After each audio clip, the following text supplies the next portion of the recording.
और चलिए बात अब उत्तराखंड की खबरों की भी कर लेते हैं। रुद्रप्रयाग से बड़ी खबर मिल रही है, जहां कल देर रात जिला मुख्यालय के पास जवाड़ी बाईपास पर एक बेकाबू कार अलकनंदा नदी में जा गिरी है। हादसे में कार सवार लोग लापता हो गए हैं। सूचना पर पहुंची आपदा प्रबंधन और पुलिस की रेस्क्यू टीम में कार सवार लोगों की खोजबीन में जुटी हुई है। बताया जा रहा है कि कार के अंदर एक शख्स सवार था।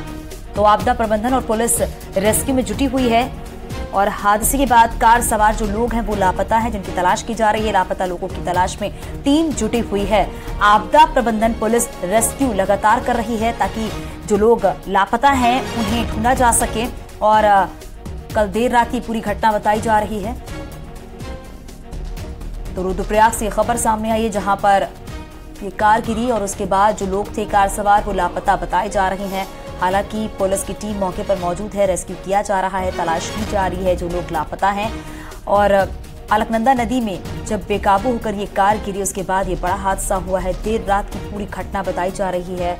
कार के परखच्चे उड़ गए हैं। कार को देखकर इस हादसे का अंदाजा लगाया जा सकता है।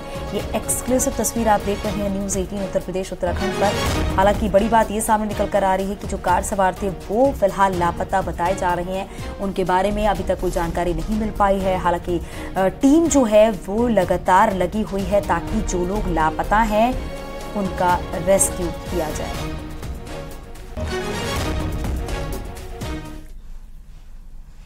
पूर्व कैबिनेट मंत्री और कांग्रेस नेता हरक सिंह रावत के ठिकानों पर विजिलेंस ने छापेमारी की है। कॉर्बेट पार्क के पाखरू में निर्माण में हुए घोटाले को लेकर यह छापेमारी हुई, जिसमें हरक सिंह रावत के सहसपुर स्थित मेडिकल कॉलेज और रायवाला स्थित अमरावती पेट्रोल पंप पर भी छापेमारी हुई, जो कि हरक सिंह और उनके परिवार के नाम पर है।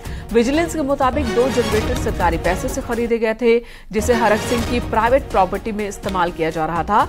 इन दोनों जनरेटर्स की कीमत तकरीबन 15 लाख रुपए बताई जा रही है। कॉर्बेट पार्क के मामले में पूर्व डीएफओ किशन चंद की पहले ही गिरफ्तारी हो चुकी है।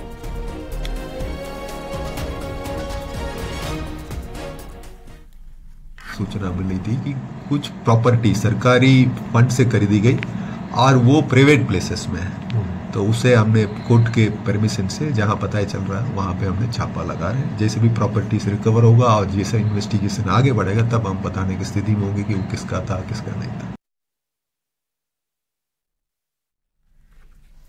सिर्फ 2 जनरेटर के लिए विजिलेंस की छापेमारी को पूर्व मंत्री हरक सिंह रावत ने राजनीतिक षड्यंत्र करार दिया है। हरक सिंह ने कहा कि मैंने खुद 19 जनवरी 2022 को लेटर लिखकर जनरेटर वापस ले जाने को कहा था, लेकिन नहीं ले गए, जिसके बाद मेरी कोई गलती नहीं है। हरक सिंह ने कहा है कि बीजेपी मुझसे डरी हुई है। हरक सिंह ने न्यूज 18 से खास बातचीत की और क्या कुछ कहा है हरक सिंह ने, आपको सुनाते हैं।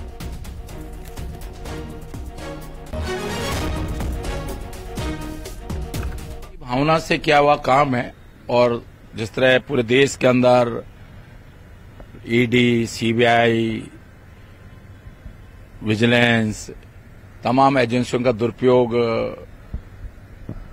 केंद्र सरकार और विभिन्न जहां भाजपा की सरकारें वो प्रदेश की सरकारें दुरुपयोग कर रही हैं। आप सोचिए कि मैं भारतीय जनता पार्टी सरकार में वन मंत्री था। 8 जनवरी को आचार संहिता लगी, तब तक मैं वन मंत्री था आचार संहिता तक। अगर कोई गड़बड़ थी तो तब आपने क्यों नहीं जांच कराई? तो मेरे पीएस ने मुझे बताया सर कि 2 जनरेटर वन विभाग से आपको मिले। तो मैंने तुरंत उनसे टेलीफोन से ही कहा कि आप तुरंत कालागढ़ डिवीजन डीएफओ को लिख दो कि भाई तुम अपने जनरेटर ले जाओ। अब वो नहीं ले गए। ये लेटर भी शायद आपने लिखा हुआ 19 जनवरी। मेरे पीएस ने लिखा है डीएफओ को, लेकिन क्योंकि डीएफओ उस समय फिर जांच के दायरे में आ गया था, फिर वो उसको जेल चला गया। इधर कांग्रेस नेता और बीजेपी सरकार में वन मंत्री रहे हरक सिंह रावत की प्रॉपर्टी पर विजिलेंस के छापे क्या पड़े कि अब इस पर सियासत गर्मा गई। हरक सिंह रावत के हमाम में सब नंगे वाले बयान पर लैंसडॉन से बीजेपी विधायक दिलीप रावत ने पलटवार किया। दिलीप रावत ने कहा कि हरक सिंह रावत बताएं कि उनका इशारा किस तरफ है। हरक सिंह रावत के बयान से लग रहा है कि उनके करप्शन में कई सफेदपोश हैं जो शामिल हैं। ऐसे मामले में सीबीआई जांच होनी ही चाहिए। तो दूसरी तरफ कांग्रेस का कहना है कि ये बीजेपी की दबाव की राजनीति है।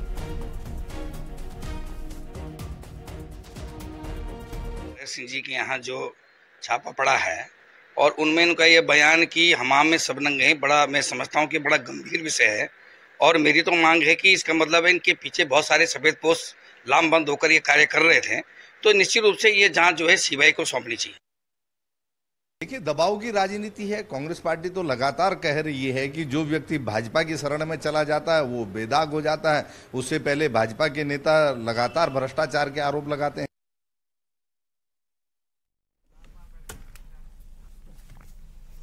और इस वक्त दीपांकर भट्ट हमारे सहयोगी देहरादून से इस वक्त हमारे साथ जुड़ चुके हैं। दीपांकर, अभी 2024 के चुनाव में देरी है, लेकिन उससे पहले ही राजनीतिक माहौल गर्म होता जा रहा है।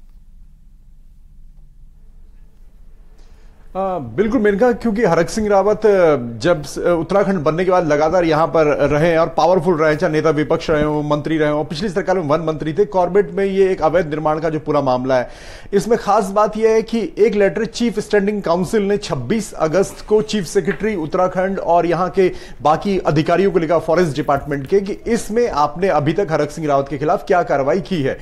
बनाया जा रहा है कि उस लेटर के बाद यह कार्रवाई देखने को यहां पर मिली है विजिलेंस की तरफ से। अब 1 सितंबर यानी कल इस पर हाईकोर्ट फिर से सुनवाई करने वाला है और कल हाईकोर्ट यह सवाल पूछेगा कि आपने इस केस में क्या कार्रवाई की। तो कल विजिलेंस को वहां पर बताने के लिए होगा कि हमने उनके अलग अलग ठिकानों पर छापेमारी की। लेकिन अब कल का दिन बहुत महत्वपूर्ण होगा जब हाईकोर्ट में यह मसला जाएगा और हाईकोर्ट फिर यह तय करेगा कि अभी तक की अगर जो जांच है क्या वो उससे संतुष्ट है, और अगर हाईकोर्ट उससे संतुष्ट नहीं होता है तो उस केस में हाईकोर्ट इस केस को सीबीआई को सौंपने पर भी विचार कर सकता है। अगर यह केस सीबीआई को जाता है, क्योंकि जिस तरीके से बड़ा मामला है, कॉर्बेट नेशनल पार्क का मामला है, तो हरक सिंह रावत के पास यह दूसरा केस होगा जब वो सीबीआई की जांच के दायरे में आएंगे। इससे पहले 2016 का जो स्टिंग ऑपरेशन का केस है, जिसकी अब कुछ लगभग 1 महीने के आसपास का वक्त है, जब वॉइस सैंपल मांगे गए थे 4 जो इससे जुड़े हुए व्यक्ति थे, खासतौर पर जिसमें एक निर्दलीय विधायक हैं, मदन बिष्ट जो विधायक हैं, हरीश रावत और हरक सिंह रावत। तो क्या सीबीआई को यह केस जाएगा? पहली बात। दूसरी बात कि क्या विजिलेंस वहां पर इस बात को पुख्ता तौर पर रख पाएगी हाई कोर्ट में कि हमने जो एक्शन हरक सिंह रावत पर अभी लिया है उसमें हम आगे भी कार्रवाई करेंगे, और हम हाई कोर्ट उससे संतुष्ट होता है या नहीं होता। तो अब सबसे बड़ा सवाल यह है कि हरक सिंह रावत की क्या मुश्किलें और बढ़ेंगी, क्या एक और केस सीबीआई का उनके ऊपर आएगा? पहली बात। दूसरी बात यह कि कांग्रेस पार्टी जिससे उनका ताल्लुक है, अभी तक कांग्रेस की तरफ से कोई बड़ी प्रतिक्रिया या खुली प्रतिक्रिया इसको लेकर नहीं आई है कि वो इसको लेकर क्या कहती है। 5 सितंबर से देहरादून में विधानसभा का सत्र होना है, वहां पर भी देखना होगा कि कांग्रेस कितना यहां पर हरक सिंह रावत को सपोर्ट करती है। बिल्कुल दीपांकर, अभी तक की स्थिति से ऐसा लग रहा है कि कांग्रेस ने भी तैयारी कर ली है कि अब जब वार होगा तो पलटवार भी कांग्रेस करेगी और माहौल को इस तरह से जाने नहीं देगी। इसे भुनाने की कोशिश कांग्रेस की तरफ से भी शुरू हो गई है। और चलिए आगे बढ़ते बात करते बागेश्वर उपचुनाव के बाद बीजेपी का अगला मिशन है निकाय चुनाव, जिसके लिए बीजेपी ने अपनी कमेटी भी बना दी है, जो जनता की टोह लेने के लिए अगले महीने से प्रदेश भर में सर्वे करेगी। आपको दिखाते हैं इसी पर एक रिपोर्ट।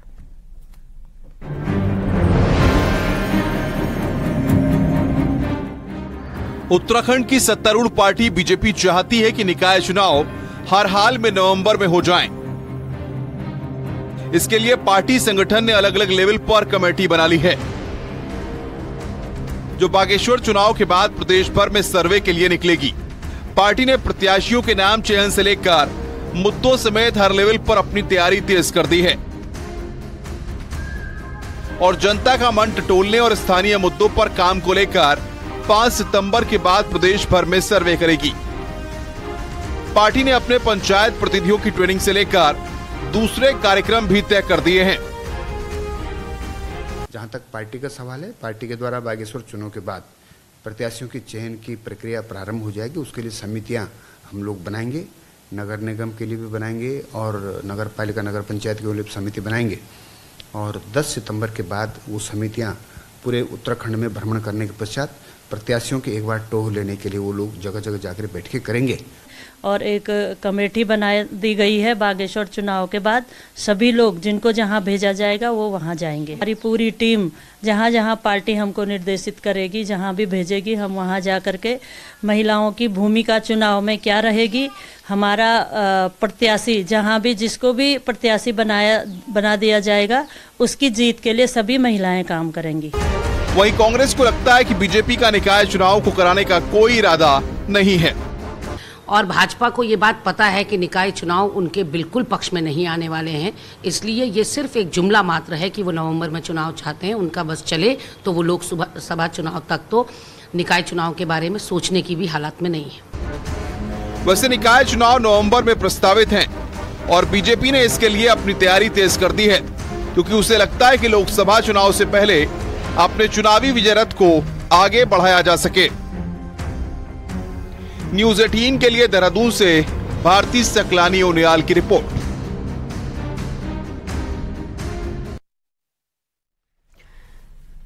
इधर नैनीताल जिले में अलग अलग जगहों पर बम विस्फोट की धमकी देने वाले आरोपी नितिन शर्मा को एसटीएफ ने आंध्र प्रदेश के विजयवाड़ा से गिरफ्तार किया। एसटीएफ के मुताबिक शिकंजे में आया आरोपी नितिन शर्मा खुद को हिजबुल मुजाहिदीन संगठन से जुड़ा बताता है और धर्म परिवर्तन के बाद खुद का नाम खालिद बता रहा है। एसटीएफ ने नितिन उर्फ खालिद को अलग अलग मस्जिदों में जाकर नमाज पढ़ते हुए भी बताया कि वो नमाज पढ़ा करता है। एसटीएफ के मुताबिक मस्जिदों के लिए पैसे इकट्ठा करता है। फिलहाल एसटीएफ इस मामले में अन्य जानकारी जुटा रही है। पुलिस ने आरोपी को कोर्ट में पेश किया।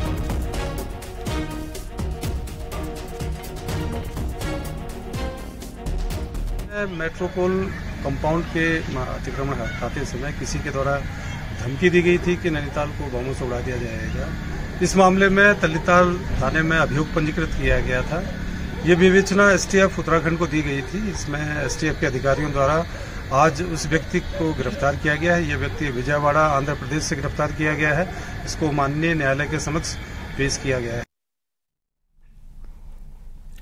देहरादून की एक सरकारी स्कूल के टीचर का शराब पीकर स्कूल पहुंचने का वीडियो आया है सामने। हालांकि वीडियो कुछ दिन पहले का बताया जा रहा है और अब इस पर शिक्षा विभाग ने एक्शन भी लिया है। मामला जूनियर हाई स्कूल कालसी के रिखाड़ स्कूल का है, जहां पर भरत सिंह कुंवर नाम के टीचर आए दिन शराब पीकर स्कूल आते थे, जिसकी कई बार शिकायत भी की जा चुकी थी, लेकिन उसके बावजूद भी एक्शन नहीं लिया गया था। अब वीडियो आने के बाद मुख्य शिक्षा अधिकारी ने सभी टीचरों को संयमित तरीके से स्कूल आने के निर्देश दिए हैं और साथ ही सख्त एक्शन लेने की बात भी कही गई है।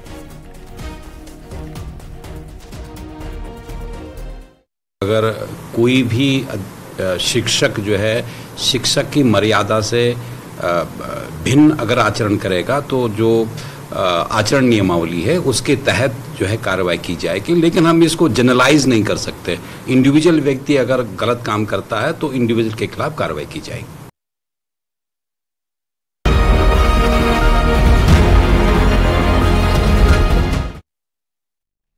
उत्तराखंड में मौसम विभाग ने 7 जिलों में फिर बारिश का अलर्ट जारी किया है। उत्तरकाशी, चमोली, रुद्रप्रयाग, देहरादून, पिथौरागढ़, बागेश्वर में आज शाम तक हल्की बारिश के आसार हैं। आपको बता दें उत्तराखंड में जुलाई में 552.7 mm बारिश हो चुकी है, जो सामान्य से 32% ज्यादा है। वहीं ऋषिकेश में अगस्त में हुई बारिश ने चेरापूंजी का भी रिकॉर्ड तोड़ दिया।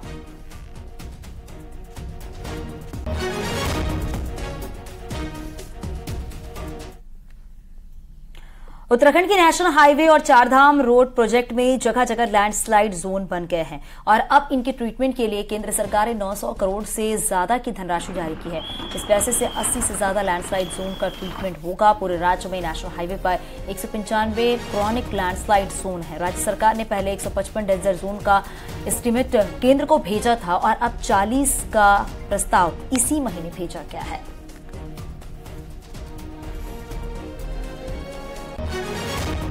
एनएच से रिलेटेड ऑल वेदर रोड हैं और जो चारधाम की सड़कें हैं उनके लिए 900 से ज्यादा करोड़ रुपए दिए हैं हम लोगों को। उसमें टीएचडीसी हमारा कंसल्टेंट है, उनके साथ हमारा एमओयू है। तो वो लोग जो ट्रीटमेंट स्ट्रेटजी की कैसे इसको स्टेबलाइज किया जाए, स्लोप स्टेबलाइजेशन कैसे करना है, उसका एस्टिमेशन, उसका डिजाइन वो लोग करते हैं। उसी के आधार पर भारत सरकार सैंक्शन करती है। पिथौरागढ़ में वाटर पार्क भले ही अभी पूरी तरह से नहीं बना हो, लेकिन इसे लेकर सियासी पारा सातवें आसमान पर है। आलम यह है कि स्थानीय विधायक जहां वाटर पार्क को पानी की बर्बादी करार दे रहे हैं, वहीं नगर पालिका इस पार्क के जरिए पेयजल संरक्षण का दावा कर रही है। ये रिपोर्ट देखिए।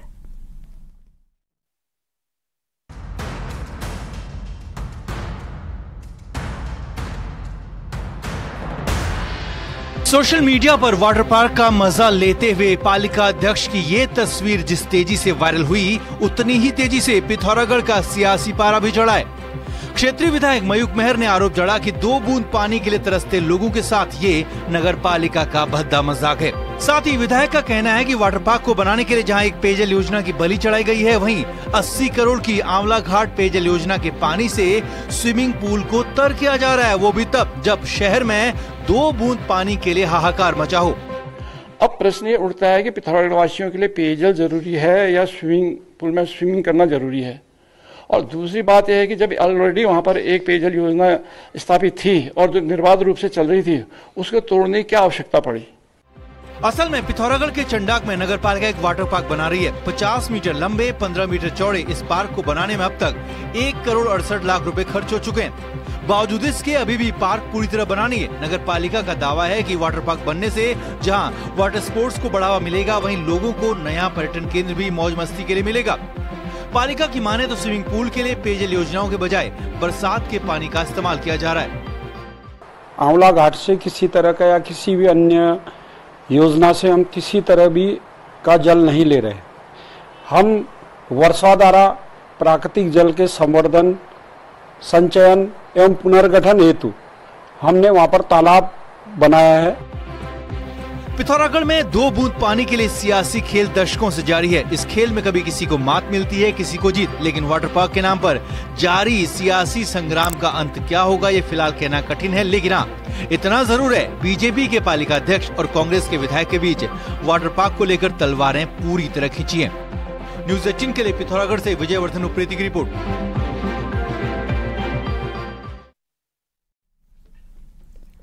चमोली में बीजेपी प्रदेश अध्यक्ष महेंद्र भट्ट आपदा प्रभावित मयापुर और पगनू पहुंचे हैं, जहां उन्होंने प्रभावितों के साथ बैठक कर हर संभव मदद पहुंचाने का आश्वासन भी दिया है। उन्होंने कहा है कि उत्तराखंड सरकार सभी प्रभावित परिवारों के साथ खड़ी है। जहां भी समस्याएं पैदा हो रही हैं, उनका जल्दी निस्तारण किया जाएगा। इसके साथ ही बाढ़ सुरक्षा के कार्य भी किए जाएंगे। सरकार की पहली प्राथमिकता है लोगों को राहत शिविरों में ठहराना है, जिसकी व्यापक तौर पर तैयारी की गई है।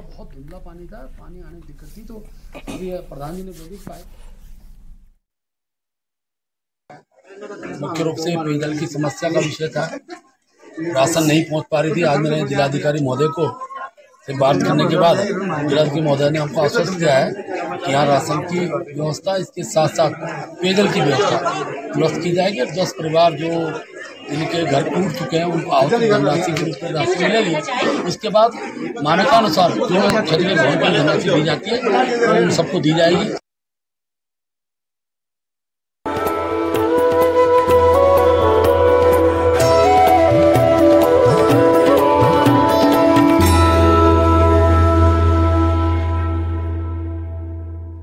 मुख्यमंत्री पुष्कर सिंह धामी ने चंपावत के बिरगुल में रक्षाबंधन कार्यक्रम में शिरकत की और इस दौरान सैकड़ों महिलाओं ने मुख्यमंत्री को राखी भेंट की। इस दौरान सीएम की पत्नी गीता धामी भी मौजूद थी। मुख्यमंत्री ने केंद्र सरकार द्वारा रसोई गैस के दामों में कटौती के फैसले के लिए पीएम मोदी का आभार जताया। साथ ही उन्होंने कहा कि मोदी सरकार ने रक्षाबंधन के मौके पर देश की 33 करोड़ बहनों को उपहार दिया है। मुख्यमंत्री ने कहा कि उनकी सरकार प्रदेश के विकास के लिए लगातार काम कर रही है और इसके लिए प्रतिबद्ध है। और आप सबका उससे भी ऊपर उठ करके जितनी के पर्व पर उन्होंने हमारी बहनों को जिस प्रकार से घरेलू सिलेंडर पर 200 रुपए की कमी की है, 200 रुपए की कटौती की है, 200 रुपए सिलेंडर पर छूट की है और उज्ज्वला के कनेक्शन पर 400 रुपए की छूट की है। निश्चित रूप से पूरे देश की मातृशक्ति को बहुत बड़ा तोहफा है और इस तोहफे के कारण से, इस उपहार के कारण से, इस रक्षाबंधन के पर्व पर 33 करोड़ से भी ज्यादा बहनों को, ज्यादा परिवारों को सीधे सीधे लाभ होने वाला है। सीएम पुष्कर सिंह धामी ने हेलीपैड की तरफ जाते हुए बच्चों से मुलाकात भी की है। इस दौरान बच्चों के साथ कुमाऊनी भाषा में बात भी की है। सीएम धामी ने बच्चों से परिवार के साथ ही पढ़ाई के बारे में भी पूछा।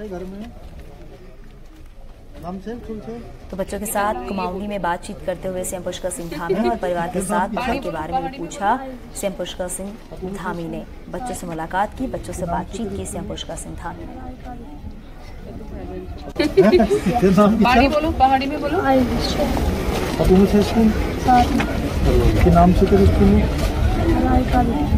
तो भाई बहन से घर में 3 महीने तस अपन काय फूल चाहिए सबून आंचे क्या रहन फूल को कुछ सामने एक दीदी और 2 भाई ना 3 दीदी। अरे अच्छा। सीएम धामी सरकार ने रक्षाबंधन पर उत्तराखंड की बहनों को सौगात दी है। राखी के मौके पर बहनें 2 दिन उत्तराखंड परिवहन निगम की बसों में निःशुल्क यात्रा कर सकेंगी। कल दोपहर से आज रात 12 बजे तक ये नियम लागू होंगे।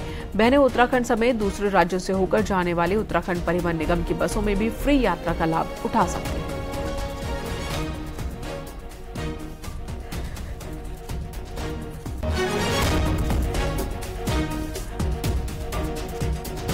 लग रहा है मैम, बढ़िया लग रहा है। फ्री सेवा में जा रहे हैं, लेडीज के लिए फ्री कर रखा, अच्छा लग रहा है मैम, बहुत अच्छा लग रहा है। हर बार ही होता है लेकिन इस बार तो 2 दिन हो गया। हाँ जी मैम, 2 दिन का चला गया ना रक्षाबंधन, 2 दिन कर दिया। पिथौरागढ़ में इस बार अनोखी राखियां देखने को मिली है। यहां बच्चों ने अपने हाथों से बीज वाली राखियां बनाई हैं, जिनके जरिए त्योहारों के साथ पर्यावरण संरक्षण का मैसेज भी देने की कोशिश हो रही है। Ghanshyam Auli child welfare society बच्चों को पढ़ाई के साथ साथ स्किल डेवलपमेंट की कक्षाएं भी चलाती हैं, जिसमें 40 से ज्यादा बच्चों ने मिलकर इन राखियों को बनाया है और इन राखियों की डिमांड विदेश तक भी है।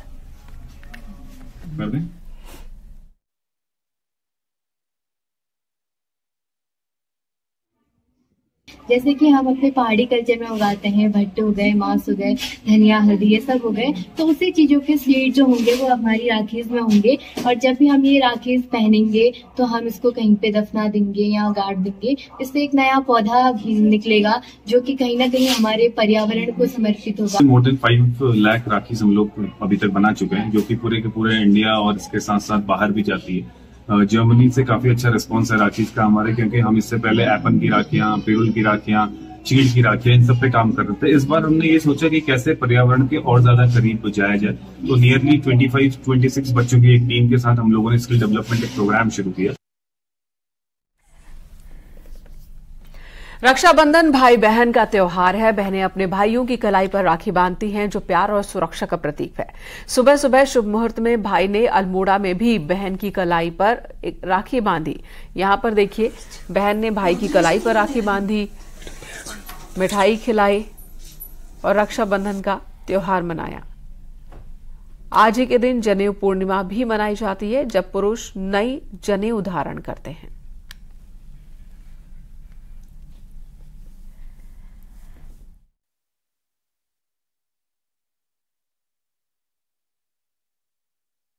आज भाई बहन का प्रेम का त्योहार रक्षाबंधन है। आज बहन अपने भाई को राखी बांधती है और ढेरों आशीर्वाद देती है और भाई उसकी हमेशा रक्षा करता है। और यहाँ रुकेंगे छोटे से ब्रेक के लिए। खबरों का सिलसिला जारी है।